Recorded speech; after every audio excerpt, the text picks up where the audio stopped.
ভালো অবশ্যই, কারণ একটা পেস বলার যখন 7 ওভারে একটা স্পেল করে এটা অবশ্যই খুবই প্রশংসনীয়। আর নাহিদ রানা কিন্তু মানে এখন অ্যাট দ্য মোমেন্ট খুবই ফিট। সে ন্যাশনাল টিমে আমি বলবো যে সবার থেকে মনে হয় নাহিদ রানাই সব থেকে বেশি ফিট আছে এখন। সো আপনার যখন টিম দরকার হবে আপনার তখন এরকম একটা স্পেল করার জন্য ওইটুকু ফিটনেস তো আপনার ইন্টারন্যাশনালি রাখতেই হবে, যে আপনার টিম যদি ডিমান্ড করে তাহলে আপনার করতে হবে। অবশ্যই এটা ওয়ার্কলোডের একটা ব্যাপার থাকে, কিন্তু তার মানে এই না যে আমার টিম যদি ডিমান্ড করে আমি করব না। So Nahid Rana enough fit to bowl 7 over spell. আর এটা নিয়ে ওয়ার্কলোডের কোনো সমস্যা নেই। অনেকে হয়তো বা কথা বলছে নাহিদ রানা 10 ওভার কেন করলো না। 10 ওভার করাটার প্রয়োজন পড়ে না, কারণ এইটাও আমার দেখতে হবে যে 5 উইকেট পড়ে গেছে, পাকিস্তান টিম ব্যাকফুটে চলে গেছে, অন্য বাকি যারা বলার আছে তারাই ক্যাপেবল ইনাফ টু মানে get the other wickets. So তখন নাহিদ রানাকে হয়তো বা একটু রেস্ট দিয়েছে। সো এইটা একটা টিমের স্ট্র্যাটেজি থাকে, কারণ নাহিদ রানাকে আমরা ওভার ইউজ করে ফেললেও হয়তো বা পরের ম্যাচে ইনজুরিতে পড়তে পারতো, একটা চান্স থেকে যায়। সো ওই গাইডলাইনটা সবসময় থাকে ট্রেনার ফিজিওদের থেকে। সো ওইটা মেনটেন করা হয়। কিন্তু আমি ওইটা আবারও বললাম যে যদি টিমের প্রয়োজন পড়ে, আর আপনি যখন অ্যাজ আ ফাস্ট বোলার আপনি যখন উইকেট পান তখন কিন্তু আপনার এতটা কষ্ট মনে হয় না, কারণ তখন অনেক পাম্পড আপ থাকে, তখন অনেক মানে এগ্রেসিভ থাকে, রিদমটা খুব ভালো থাকে। সো কম এফোর্টেই ভালো বোলিং করা যায়। কিন্তু আপনি যদি এইটাও খারাপ বোলিং করতে তাহলে নিশ্চয়ই টিম ওকে এত ওভার স্পেল করাতো না। সো ওইটাই যে এইটা আসলে ভালো একদিক দিয়ে। আবার দ্বিতীয় ম্যাচে একটু স্ট্রাগল করতে দেখেছি, মানে উইকেট পাচ্ছিল না। তো এই রিদমটা ধরে রাখা, কনসিস্টেন্সিটা ধরে রাখা কতটা ইম্পর্টেন্ট? দেখেন পাকিস্তান টিম যখন এটা ইন্টারন্যাশনাল গেম, পাকিস্তান টিম অবশ্যই হোমওয়ার্ক করেছে উইকেটটা কেমন, এটা হয়তো প্রথম গেমে ওরা হয়তো বা ওইভাবে রিড করতে পারেনি, কিন্তু সেকেন্ড গেমে ওরা রিড করে ফেলেছে। সো আমরা ওই জায়গাটায় আমরা হয়তো বা একটু ব্যাকফুটে ছিলাম, হয়তো বা না। আমরা আমাদের ধরেন আমরা মাস সাদাকাত যেমন ও সবসময় জোরে বল খুঁজে, ও সবসময় জোরে বলের জন্য ওয়েট করে। সো ওইখানে যদি আমরা ওকে চেঞ্জ অফ পেস করতাম ঘন ঘন, কিংবা আমরা যদি ওকে আরও উইকেটে অ্যাটাক করতাম তাহলে মনে হয় আমরা আরেকটু বেশি সাকসেসফুল হতাম। কিন্তু প্রথম 10 ওভারে যেই রানটা করে ফেলেছে উইদাউট এনি লস, সো ওইখানে পাকিস্তান টিম অনেক এগিয়ে গেছে। সো এইখানে আরও বরঞ্চ আমি বলবো আমরা আরও ভালো বোলিং করেছি, পরে আমরা কামব্যাক ভালো করেছি। 40 রান আমরা হয়তো বা কম দিয়েছি, পাকিস্তান আরও 40-50 রান বেশি করতে পারতো। সো ওইখানে আমি বলারদের খুবই এনকারেজ করব, কারণ খারাপ সময় থেকে আবার কামব্যাক করা। সো স্কোরটা চেজেবল ছিল, আমরা ব্যাটিংটা যদি একটু ভালো করতে পারতাম তাহলে আমার মনে হয় গেমটা আমরা 5+ স্টার রেটিং প্রাপ্ত দেশের সর্বোচ্চ বিদ্যুৎ সাশ্রয়ী ওয়ালটন এসি স্মার্ট কমফোর্ট এখন নেক্সট লেভেলে।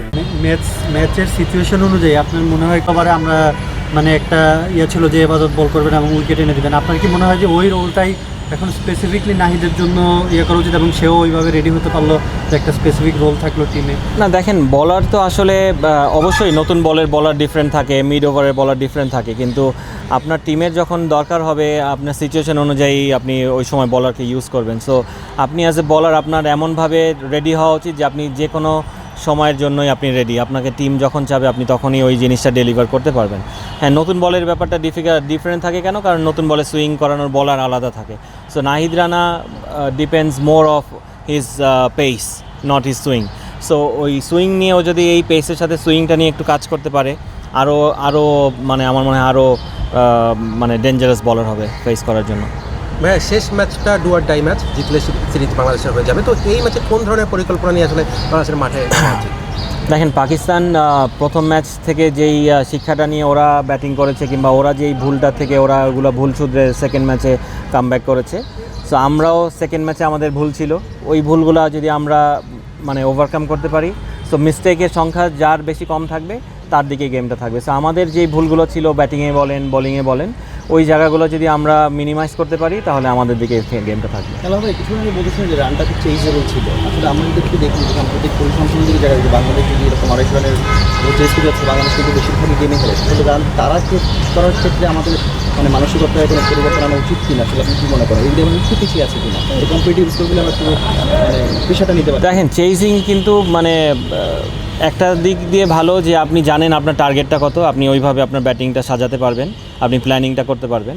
আবার অ্যাট দ্য সেম টাইম আপনি যদি উইকেট পড়ে যায় তাহলে ওই চেজিংটা কিন্তু যতই রানই হোক আপনার জন্য ডিফিকাল্ট হয়ে যায়। সো লো স্কোরিং ম্যাচে কিন্তু চেজ করাটা ডিফিকাল্ট, যদি আপনি আর্লি অন উইকেট পড়ে যায়, আপনি না ডমিনেট করতে পারেন ব্যাটিংয়ে। কিন্তু আপনার যখন 275-এর একটা টার্গেট আপনি চেজ করতে নেমেছেন, অবশ্যই আপনার টপ 4-এর থেকে একজনের 40-50 ওভার্সের মধ্যে ঢুকতে হবে, একজনের একটা বড় ইনিংস খেলতে হবে, যেইটা আমাদের ল্যাকিং ছিল লাস্ট গেমে। সো আমাদের আর্লি 3 উইকেট পড়ে গেছে। সো 4 ওভার 3 বলের মধ্যে আমার 3 উইকেট পড়ে গেছে। তারপরে আবার একটা বৃষ্টির একটা ইন্টারাপশন। সো আপনি 10 ওভারে যদি 3 উইকেট চলে যায় তাহলে ওয়ানডে ক্রিকেটে জেতার পসিবিলিটিটা অনেক কমে যায়। সেখানে আপনি 4 ওভার 3 বলেই আপনার 3 উইকেট পড়ে গেছে। আপনি এখন রান চেজের জন্য খেলবেন না আপনি উইকেট হাতে রাখবেন, সো এইখানে ব্যাটসম্যানদের খুব ডিফিকাল্ট হয়ে যায় এবং আপনার এত কম সময়ে মিডল অর্ডারের ব্যাটসম্যানরা নতুন বল ফেস করতে চলে আসে উইকেটে, সো ওইটা ওদের জন্য খুব ডিফিকাল্ট হয়ে যায়। সো আপনি, আমার মনে হয় চেজিংয়ের সময় আপনার যদি এইটা একটা, সব টিমেরই প্ল্যানিং থাকে, এখন আমরা করতে পারি নাই কিংবা আগে পারি নাই সেইগুলো এক্সকিউজ দিয়ে তো কোনো লাভ নেই, আমাদের করতে হবে। সো আপনি না করতে পারলে ইন্টারন্যাশনাল ম্যাচ তো জিতবেন না, কোনো ম্যাচই আপনি জিতবেন না। সো চেজ করতে গেলে আপনার যদি টপ 4-এর থেকে কেউ বড় একটা ইনিংস খেলে, একটা ছোট একটা 50, একটা বড় একটা 100, এরকম হলেই আপনি আসলে ম্যাচ জেতাটা ইজি হয়ে যায়। আমি লাস্ট পর্যন্ত মিরাজের একটা ব্যাপারে আসি তো, মিরাজ কিন্তু ও কিন্তু তার পছন্দের পজিশন 7 নম্বরই নেমেছিল, সে যেটা চায়, তারপরেও ও সুযোগ থাকলে সব কিছু কাজে আসছে। মিরাজের পারফরমেন্স আপনার মানে কোনো সমস্যাটা দেখতে অভিনয় করতে কিন্তু খুব বেশি প্রেশার হয়ে যাচ্ছে এরকম কোনো কিছু? সেইটা আসলে মানে এক্স্যাক্টলি মিরাজ বলতে পারবে এই উত্তরটা, যে কারণ ও ফিল করতেছে, ও ফেস করছে এই জিনিসগুলো, যে ক্যাপ্টেন্সি নিয়ে ওর প্রেশার হচ্ছে কি হচ্ছে না। সো আমার মনে হয় এই উত্তরটা আমি না দেওয়াটাই বেটার। ভাই একটা ছোট্ট প্রশ্ন, মানে আমাদের পেসাররা ভালো করলে কিন্তু ম্যাচ জেতার চান্সটা বেশি হচ্ছে, লাস্ট কয়েক ম্যাচের যোগ্য হচ্ছে।